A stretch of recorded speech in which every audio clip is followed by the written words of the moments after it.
So reviewing here, number one, you've hired the price group to sell your home, right? You've got we've came out, we've looked at your home, we've given you everything you need to do to it prior to. We've got the pre-inspection taken care of, and we wrote down number 4, stage the house. So in your experience, when you initially suggest that, are you getting pushback, or people right away go, yeah, let's stage the house? What's your experience with that? Well, I mean, if and staging only works really in certain areas. So if you've got a vacant home, what I find is the walls seem to close in on the space, and it's difficult. Even someone who's been selling real estate for 20 years, I find it difficult to look at a room and go, this would, it's a good space. You suddenly put a bed in there and a nightstand and a rug on the floor and some artwork, and suddenly now it's beautiful. And I've sold new construction. I've worked with several different developers over the 20 years I've been selling real estate. And builders and developers, they don't want to spend $20,000 on furnishing a model with their own furniture. But they do it because it sells a home. It sells a dream, a vision of what a home could look like, versus an empty space. And it's up to you to try and figure out if that space is appealing. It's interesting. I sold new construction in Seminole. We sold 330 condos. And we would take people into these 3 models. We had a 2-bedroom, a 2 with a den, and a 3. And we'd show them all 3, and they would pick whichever one they wanted. We go back right up the sale. And when they would go to closing, we would take them into their unit before they would close on it. And the amount of times that they would look around, they had this bewildered, baffled look on their face. And I'd say, "Are you okay?" No, it doesn't feel the same as what we remember the model looking like. And let me take you and show you the model. And you add the furniture and some paint on the walls and some rugs and some artwork, and suddenly it's my unit. It just doesn't have those personal touches yet. So I do get pushback sometimes, but it's so reasonable today to hire a professional stager. And you don't have to go over the top in every room. If you stage the living room, the dining room, accessories in the kitchen, accessories in the bathroom, maybe if you've got a bedroom that's a bit of a challenging size, like the master bedroom is small, will it fit a queen size bed? And just having that in there takes that fear from a buyer. Because oftentimes I'll take people in, they go, I can't fit my bed in here. And it's hard to get them to refocus and see this house for what it is. But suddenly you put furniture in, they can see the vision. And I personally believe, and I put my money where my mouth is, when I bought a home in Seminole that I purchased to renovate, and I resold it, and the house looked gorgeous.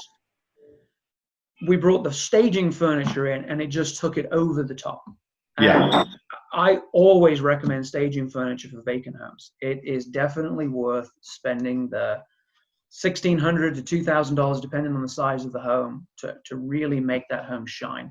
And you will absolutely get it back in the sale, in the sale price of the home and the time on market.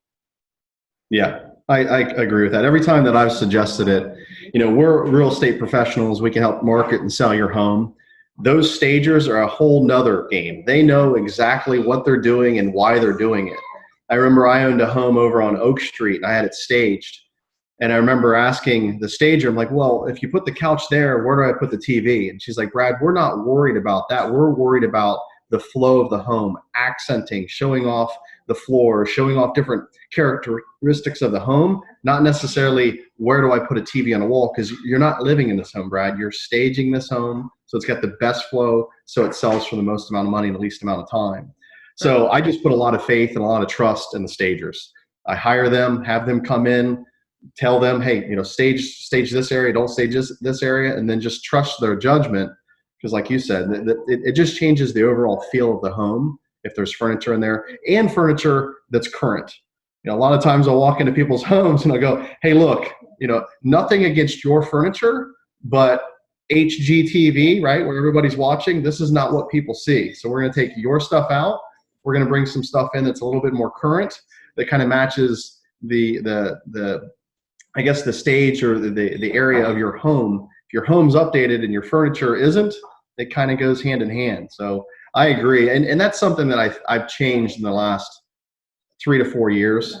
I used to be, no, we don't need to stage it. We'll just use your current. But I think, especially in a market where prices are going up, limited inventory, lots of buyers, you need to launch the property the right way. And I think staging goes a long way with that. And the right scale furniture in a home. I often see Yeah. people have moved from a larger home to a smaller home, or they had this custom made couch for their last house that they brought to this one. And yes, you got it in the door. And yes, it's in that living room, but it does not fit the space correctly. And it's overwhelming. There's just too much furniture in some houses that we go into. And people always ask, can I load my garage up? And my feeling is, and I'd like to know what your opinion is, but I've never had pushback from a buyer where they walk into a garage and they can see it's a 2-car garage, but that thing is packed to the gills with the owner's furniture that we've had to pull out of the house so that you can see the house. Yeah. If we go back to number 2, where you're going room by room, and people always ask that question, what about the garage? I got to move this and this and this. Can I put it into the garage? And I'm okay with that. I'm almost like, let's go through your entire home. And if there's things that we need to move that you're not willing to get rid of, the overflow will be the garage, because it's going to be probably the last place that people are going to look. And then they're going to realize, okay, it's a 2-car garage. Maybe the washer dryer's out there. Maybe it's not. I see that they have a lot of stuff that can be moved out, and it's less distractions than keeping it in the home. But no, I agree with that. If you can take it a whole nother step further and you're willing to get rid of stuff, having a garage that's super tidy, neat, painted floors, all the tools put away, I think that does carry some value. But if you can't manage doing that, I'm okay with the garage that's full of all the stuff that just didn't make the cut. I'm good with that. So all of the homes that Brandy and I have owned over the years, every home that we've moved from to the next house, we've brought all the furniture, all the accessories, all the artwork. And then within 6 months, Brandy has weaned her way through everything and basically replaced everything in the house because it doesn't fit that new home style. Yep. And I think if you've done that over the years in the past, it might be just best time to pack a lot of your furniture up, sell it, give it away, donate it, whatever you need to do, and bring in that staging furniture that's really going to help boost the value of your home. Again, this is probably something that convinces you to want to stay in your home, right? Now you've gotten rid of all your old furniture. You got gorgeous new furniture in the house. You've cleaned out the closets. Everything's great. You've knocked out the pre-inspection. You've done all those bullet points, and you're going, gosh, now I think I love my home. You know, that's not the goal of this video. We still want you to sell your house with us, right?